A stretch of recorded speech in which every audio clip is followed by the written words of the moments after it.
BPSC trip 4.0 के लिए GK GS का महत्वपूर्ण प्रश्न है और एक एक करके इन प्रश्नों का उत्तर जानने का हम लोग प्रयास करेंगे। पहला प्रश्न है कि सन 1927 में ब्रिटिश सरकार द्वारा नियुक्त साइमन कमीशन का सरकारी नाम क्या था। ऑप्शन ए में है commission for provincial autonomy, B में है इंडियन स्टैट्यूटरी कमीशन और सी में commission for Indian constitution reforms और डी में है commission for local self government. सन 1927 में ब्रिटिश सरकार द्वारा नियुक्त साइमन कमीशन का सरकारी नाम क्या था, तो इंडियन स्टैट्यूटरी कमीशन। तो ऑप्शन बी इसका सही उत्तर है। अगला प्रश्न है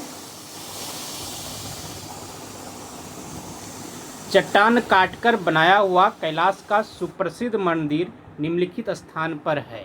ऑप्शन ए में अजंता में, महाबलीपुरम में, बदामी में, एलोरा में। तो कैलाश का जो सुप्रसिद्ध मंदिर है वह एलोरा में है। तो ऑप्शन डी इसका सही उत्तर हो जाएगा। अगला प्रश्न है कि जलियांवाला बाग हत्याकांड का बदला लेने के लिए निम्नलिखित में से किस व्यक्ति ने इंग्लैंड में जाकर जनरल डायर को गोली मारकर हत्या कर दी थी। ऑप्शन ए में भगत सिंह, वीर सावरकर, मदनलाल ढींगरा, उधम सिंह। तो किसने, तो उधम सिंह ने। तो ऑप्शन डी इसका सही उत्तर है।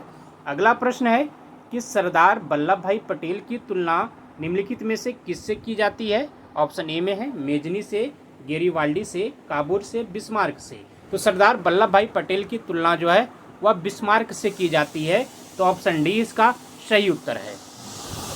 अगला प्रश्न है कि निम्नलिखित में से कौन विश्व बैंक समूह में सम्मिलित है। ऑप्शन ए में अंतर्राष्ट्रीय वित्त निगम, अंतर्राष्ट्रीय विकास संघ, अंतर्राष्ट्रीय निवेश विवाद निपटारा केंद्र।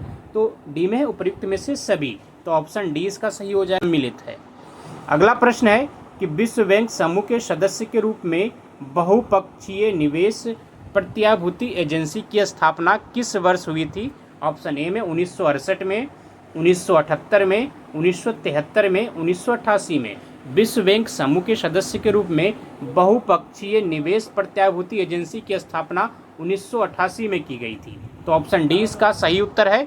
अगला प्रश्न देखते हैं हम लोग कि निम्नलिखित में से किस अंतर्राष्ट्रीय वित्तीय संस्था को विश्व बैंक की उधार ऋण प्रदान करने वाली खिड़की कहा जाता है। ऑप्शन ए में अंतर्राष्ट्रीय विकास संघ को, बी में बहुपक्षीय निवेश प्रत्याभूति एजेंसी को, अंतर्राष्ट्रीय वित्त निगम को, अंतर्राष्ट्रीय पुनर्निर्माण एवं विकास बैंक को। निम्नलिखित में से किस अंतर्राष्ट्रीय वित्तीय संस्था को विश्व बैंक की उधार ऋण प्रदान करने वाली खिड़की कहा जाता है। तो इसका सही उत्तर हो जाएगा ऑप्शन ए, अंतर्राष्ट्रीय विकास संघ को। अगला प्रश्न है कि निम्नलिखित में से किस महाद्वीप में एक भी ज्वालामुखी नहीं है। ऑप्शन ए में अफ्रीका है, उत्तरी अमेरिका है, एशिया है, ऑस्ट्रेलिया है। निम्नलिखित में से किस महाद्वीप में एक भी ज्वालामुखी नहीं है, तो ऑस्ट्रेलिया में नहीं है। तो ऑप्शन डी इसका सही उत्तर है। अगला प्रश्न है कि यूरोप के 3 ओर से सागर से घिरे होने के कारण इसे किस द्वीप के उपनाम से जाना जाता है। ऑप्शन ए में पठारी महाद्वीप, प्यासी भूमि का महाद्वीप, प्रायद्वीपों का महाद्वीप, उपयुक्त में से सभी। इसे प्रायद्वीपों का महाद्वीप के नाम से जाना जाता है। किसको, तो यूरोप को। ऑप्शन सी इसका सही उत्तर है। अगला प्रश्न है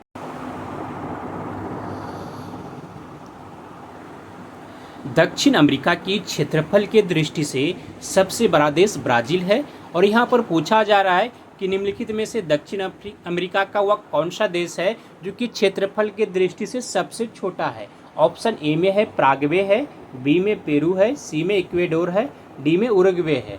तो सही उत्तर ऑप्शन बी हो जाएगा। पेरू जो है दक्षिण अमेरिका का सबसे छोटा देश है क्षेत्रफल के दृष्टि से। तो ऑप्शन बी इसका सही उत्तर है।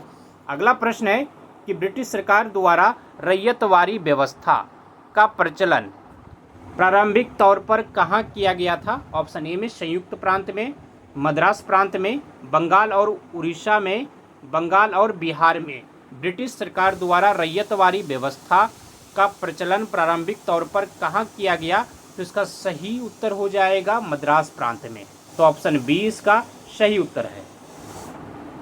अगला प्रश्न देखते हैं हम लोग कि निम्नलिखित में से इंग्लैंड के हाउस ऑफ कॉमन्स द्वारा भारत के किस गवर्नर जनरल पर महाभियोग चलाया गया था। ऑप्शन ए में William Bentinck, Warren Hastings, Lord Curzon, Lord Lytton. तो वारेन हेस्टिंग पर महाभियोग चलाया गया था कहाँ पर? तो हाउस ऑफ कॉमन्स में, इंग्लैंड में। तो ऑप्शन बी इसका सही उत्तर है। अगला प्रश्न देखते हैं हम लोग कि सितंबर 1770 की संधि के द्वारा मीर कासिम के किन 3 जिले ईस्ट इंडिया कंपनी को सौंपे थे? ऑप्शन ए में ढाका, हुगली तथा मुर्शिदाबाद, बी में है बर्धमान, चटगांव तथा मिदनापुर, सी में ढाका, चटगांव तथा हुगली, और डी में मुर्शिदाबाद, चंद्रनगर और बालासोर। तो सही उत्तर हो जाएगा ऑप्शन बी, बर्धमान, चटगांव और मिदनापुर जो है ईस्ट इंडिया कंपनी को सौंप दिया था। किसने? तो मीर कासिम ने। Option B.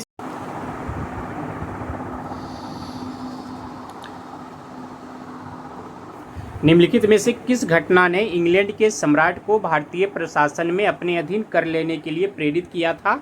ऑप्शन ए में है प्लासी का युद्ध। कब? 1757 में। सिपाहियों का विद्रोह यानी इसे सैनिक विद्रोह के नाम से 1857 में हुआ था, और बक्सर का युद्ध 1764 में, और कर्नाटक का युद्ध है। निम्नलिखित में से किस घटना ने इंग्लैंड के सम्राट को भारतीय प्रशासन को अपने अधीन कर लेने के लिए प्रेरित किया था? तो सिपाही का युद्ध यानी सैनिक विद्रोह 1857 में हुआ था। तो ऑप्शन बी इसका सही उत्तर है। अगला प्रश्न देख लेते हैं। मोहम्मद गजनवी ने कुल कितनी बार भारत पर आक्रमण किया था? ऑप्शन ए में 7 बार, 15 बार, 11 बार, 17 बार। तो 17 बार आक्रमण किया था। ऑप्शन डी इसका सही उत्तर है। अगला प्रश्न है कि निम्नलिखित में से 13वीं शताब्दी में राजस्थान के माउंट आबू के प्रसिद्ध दिलवारा मंदिर किसने बनाया था? ऑप्शन ए में महेंद्रपाल ने, राज्यपाल ने, तेजपाल ने, महिपाल ने। तो तेजपाल ने बनाया था। ऑप्शन सी इसका सही उत्तर है। अगला प्रश्न है कि अलाउद्दीन को मलिक काफूर की प्राप्ति हुई? ऑप्शन ए में चित्तौड़ विजय के बाद, देवगिरी विजय के बाद, मालवा विजय के बाद, गुजरात विजय के बाद। अलाउद्दीन को मलिक काफूर की प्राप्ति हुई तो सही उत्तर हो जाएगा गुजरात विजय के बाद। तो ऑप्शन डी इसका सही उत्तर है। अगला प्रश्न है भारत में पर्दा प्रथा प्रारंभ हुई थी? ऑप्शन ए में वैदिक काल में, राजपूत काल में, मुस्लिम काल में, ब्रिटिश काल में। भारत में पर्दा प्रथा कब प्रारंभ हुई? तो इसका सही उत्तर हो जाएगा मुस्लिम काल में। तो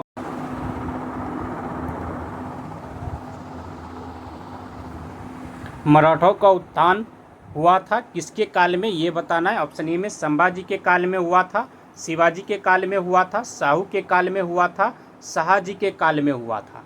मराठों का उत्थान किसके काल में हुआ था ये पूछा जा रहा है। तो इसका सही उत्तर हो जाएगा शिवाजी के काल में हुआ था। तो ऑप्शन बी इसका सही उत्तर है।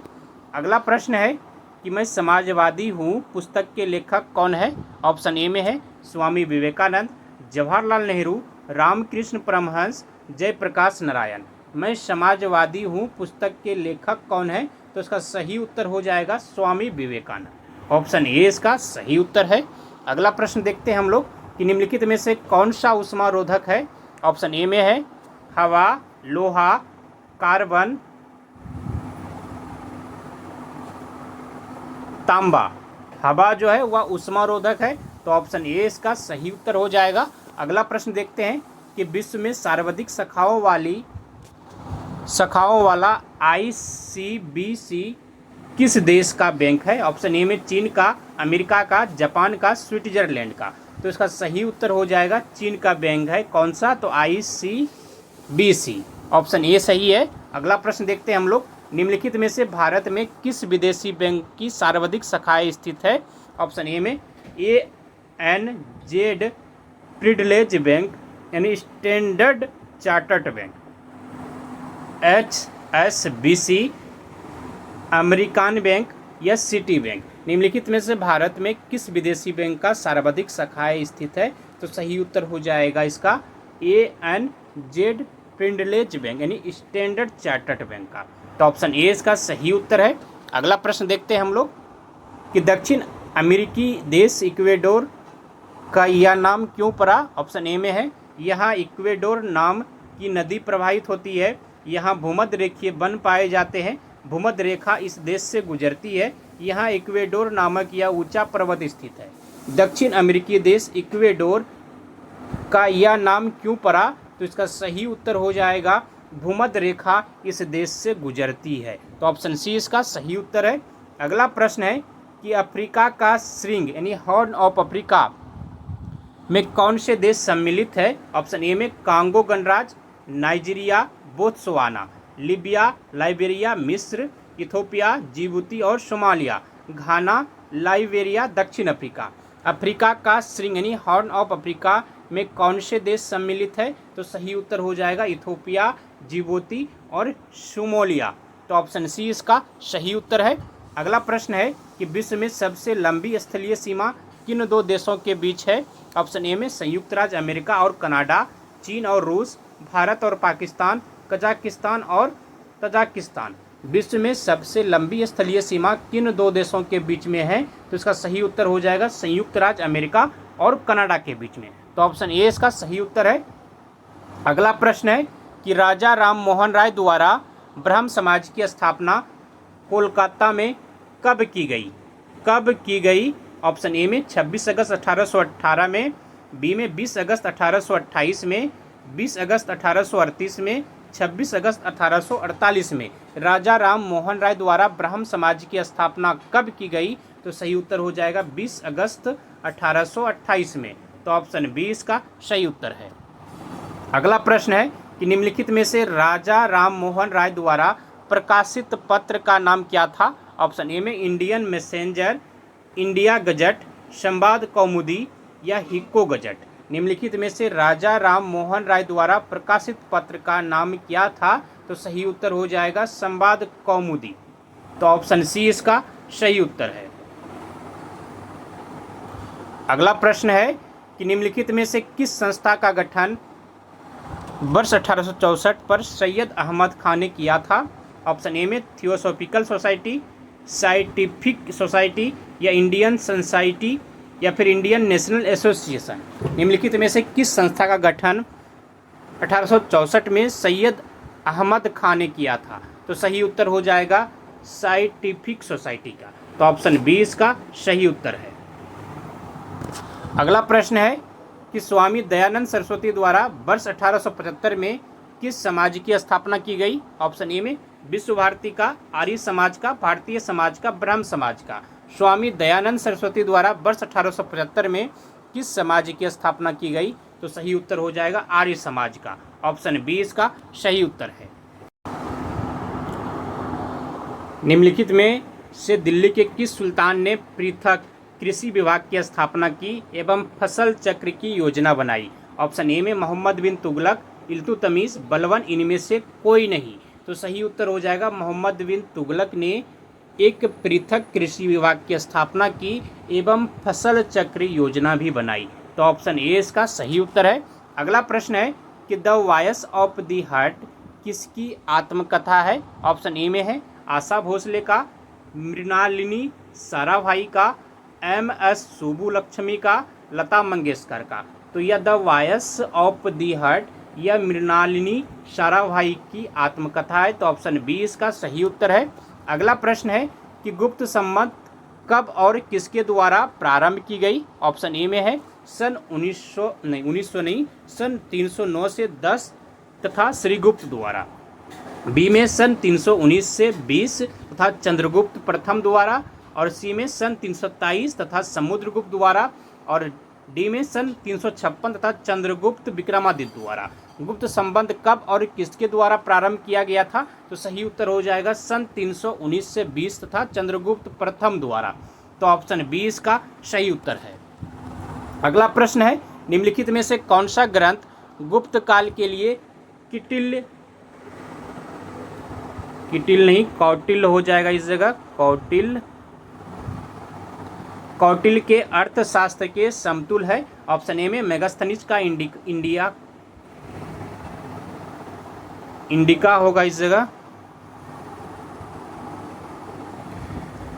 कामंदक का नीति शास्त्र, बृहस्पति की स्मृति, कलियुग राज्य वृतांत।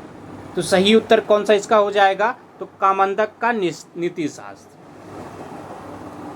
ऑप्शन बी इसका सही उत्तर है। अगला प्रश्न है कि गुप्तकालीन राजसी आदेशों पर राज्य चिन्ह की मुहर में किसकी आकृति थी? ऑप्शन ए में शेर, लक्ष्मी, सांड, गरुड़। गुप्तकालीन राजसी आदेशों पर राज्य चिन्ह की मुहर में किसकी आकृति थी? तो सही उत्तर हो जाएगा ऑप्शन डी, गरुड़ की। अगला प्रश्न है कि अंग्रेजों ने हिमाचल प्रदेश के शिमला को किस वर्ष अपनी ग्रीष्मकालीन राजधानी बनाया? ऑप्शन ए में वर्ष 1858 में, वर्ष 1867 में, वर्ष 1864 में, वर्ष 1877 में। अंग्रेजों ने हिमाचल प्रदेश के शिमला को किस वर्ष अपनी ग्रीष्मकालीन राजधानी बनाया था? तो सही उत्तर इसका हो जाएगा ऑप्शन सी 1864 में। अगला प्रश्न है कि भारतीय संविधान के अनुच्छेद 370 के तहत भारत के किस राज्य को विशेष राज्य का अधिकार प्रदान किया गया था? ऑप्शन ए में अरुणाचल प्रदेश, सिक्किम, हिमाचल प्रदेश, जम्मू कश्मीर।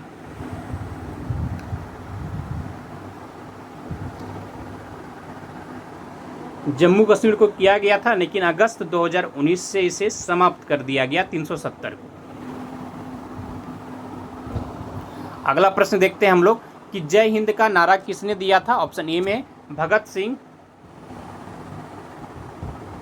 सुभाष चंद्र बोस, भारतेंदु हरिश्चंद्र, दयानंद सरस्वती। जय हिंद का नारा किसने दिया था? सुभाष चंद्र बोस ने। तो ऑप्शन बी इसका सही उत्तर है। अगला प्रश्न है कोलाबा पॉइंट कहाँ है? ऑप्शन ए में है श्रीलंका में, मुंबई में, हिमाचल प्रदेश में, जम्मू कश्मीर में। कोलाबा पॉइंट कहाँ है? तो मुंबई में है। तो ऑप्शन बी इसका सही उत्तर है। अगला प्रश्न है चर्चित इल्वर्ट बिल विधेयक किस वायसराय के काल में पेश किया गया? ऑप्शन ए में है Lord Irwin, Lord Curzon, Lord Dalhousie, इनमें से कोई नहीं। तो इसका सही उत्तर हो जाएगा लॉर्ड रिपन के समय, और ये न्याय व्यवस्था संबंधित था, इन्हें न्यायाधीश से संबंधित था। तो आप लॉर्ड रिपन इसका याद कर लीजिए, ऑप्शन इसका डी हो जाएगा सही। अगला प्रश्न देख लेते हैं हम लोग कि सर्वप्रथम भारत में जजिया कर लगाने का श्रेय मोहम्मद बिन कासिम को है। मोहम्मद बिन कासिम को जाता है। उसने किस वर्ग को इस कर से मुक्त रखा था? मुसलमानों को, बौद्धों को, ब्राह्मण को, निम्न जाति के लोगों को। तो उसने मुसलमानों को इस कर से मुक्त रखा था। कौन सा कर? तो जजिया कर। और सरे मोहम्मद बिन कासिम को ही जाता है, सर्वप्रथम उन्होंने ही लगाया था। तो ऑप्शन इसका ए सही हो जाएगा।